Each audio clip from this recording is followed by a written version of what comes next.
Hello everyone, তোমরা সবাই কেমন আছো? আশা করছি তোমরা খুব ভালো আছো। আর একটি নতুন ব্লগে তোমাদের সবাইকে স্বাগত। বৃন্দাবন ভ্রমণের এটা সেকেন্ড দিন। আজ কোথায় কোথায় ঘুরলাম সেটাই আজ তোমাদের সাথে শেয়ার করি। ওই দিন সকালে বেরিয়ে আমরা বৃন্দাবনের যেসব অনেক বহু পুরানো মন্দির রয়েছে সেগুলোই দেখেছিলাম। তারই মধ্যে বৃন্দাবনের অন্যতম প্রাচীন ও জাগ্রত মন্দির হলো শ্রী রাধারামন মন্দির। এই মন্দিরের প্রধান বৈশিষ্ট্য হলো এখানকার বিগ্রহ কারোর দ্বারা তৈরি হয়নি, বরং এটি একটি শালগ্রাম শিলা থেকে নিজে থেকে স্বতঃস্ফূর্তভাবে রাধারামন মূর্তিতে রূপান্তরিত হয়েছে।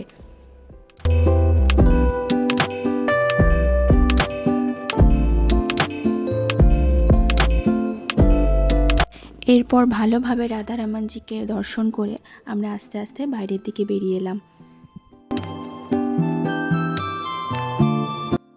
এরপর আমরা ওখান থেকে চলে গিয়েছিলাম কাশীঘাট এবং রাধারামন মন্দিরের একদম কাছে শ্রী গোকুলানন্দ মন্দিরে।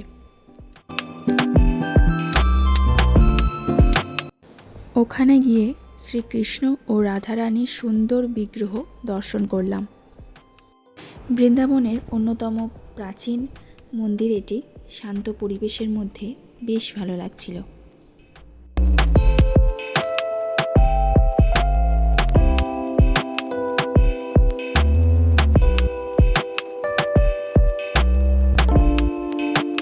এরপর ওখান থেকে বেরিয়ে ওখান থেকে একটা টোটো নিয়ে আমরা চলে গিয়েছিলাম ইমলিতলায়।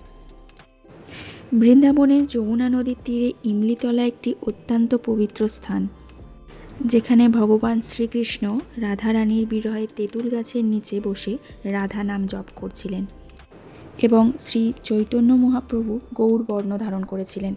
শ্রী চৈতন্য মহাপ্রভু বৃন্দাবনে থাকার সময় এই তেঁতুল গাছের নিচে হরিনাম জপ করতেন, আর এখানেই রাধাকৃষ্ণের মিলন হয়েছিল।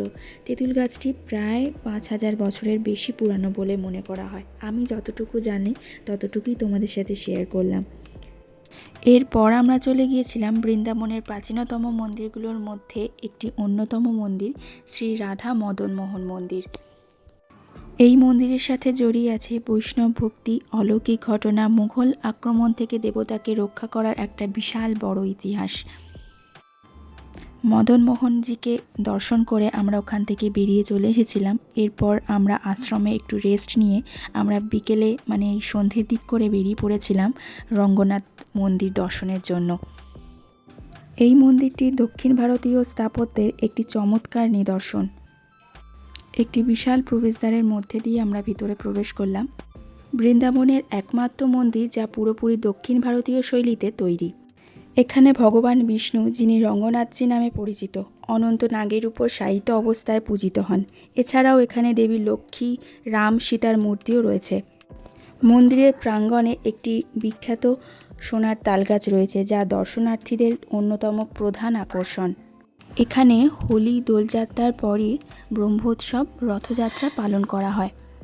ওখানে এই সময় 10 দিন ধরে মেলা বসে।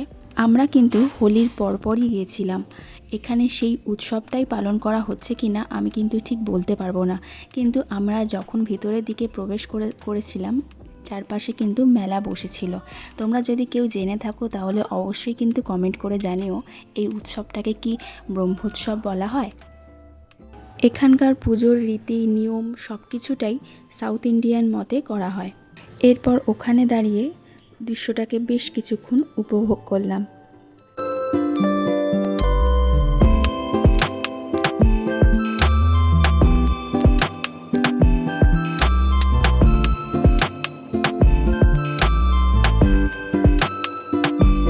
এরপর ওখান থেকে বেরিয়ে আমরা আশ্রমে চলে এসেছিলাম। ওখানে ফিরে আমাদেরই একটা আত্মীয়র জন্মদিন পালন করা হচ্ছিল। মন্দিরটাকে বেলুন দিয়ে নিজেরাই কি সুন্দরভাবে সাজিয়েছিল, ভীষণ ভালো লাগছিল।